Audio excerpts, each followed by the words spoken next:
Hello, hai, Assalamualaikum. Selamat datang ke YouTube channel saya, Si Skuter Berkacamata.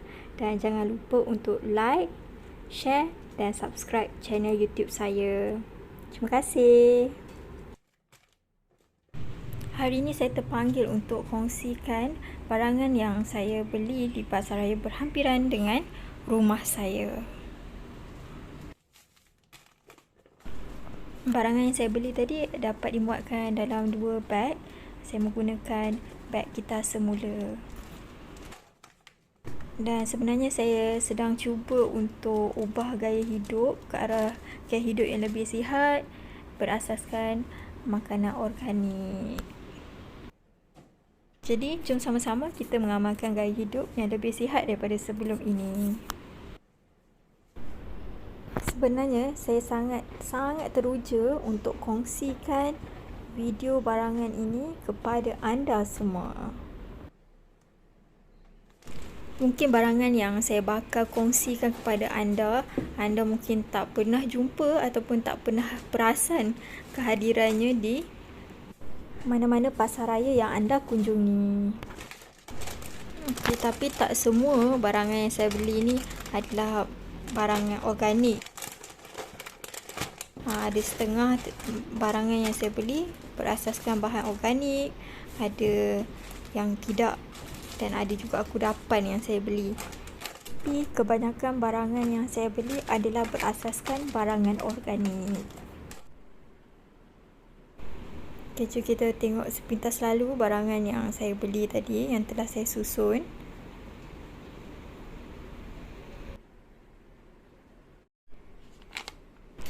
Okey, baik, saya mulakan dengan gula batu, kemudian krisantimun, kemudian ada goji.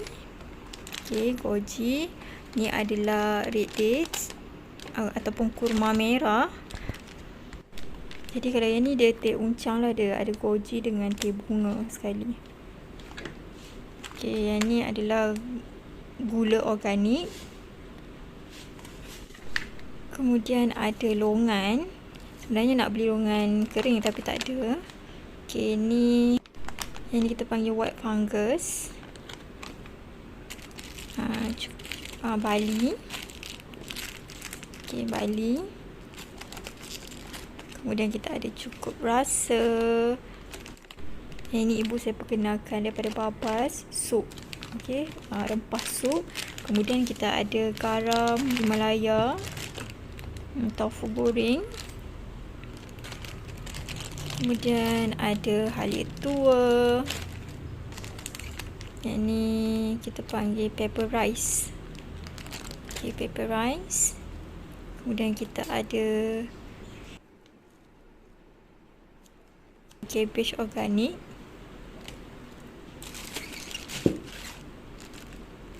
Kita ada kacang buncis organik. Kita juga beli carrot organik ataupun lobak merah organik. Serai organik. Okey, itu adalah serai organik.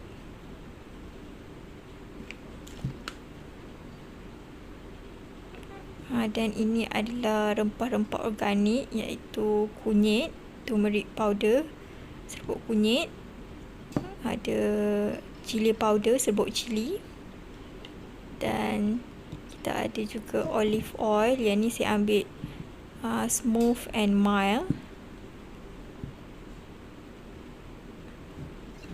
Ni air favourite saya, daripada Farm Fresh, susu kurma. Ada lobak ataupun ni adalah kentang cendawan shiitake, favourite saya. Kita ada glass noodle. Okey, glass noodle.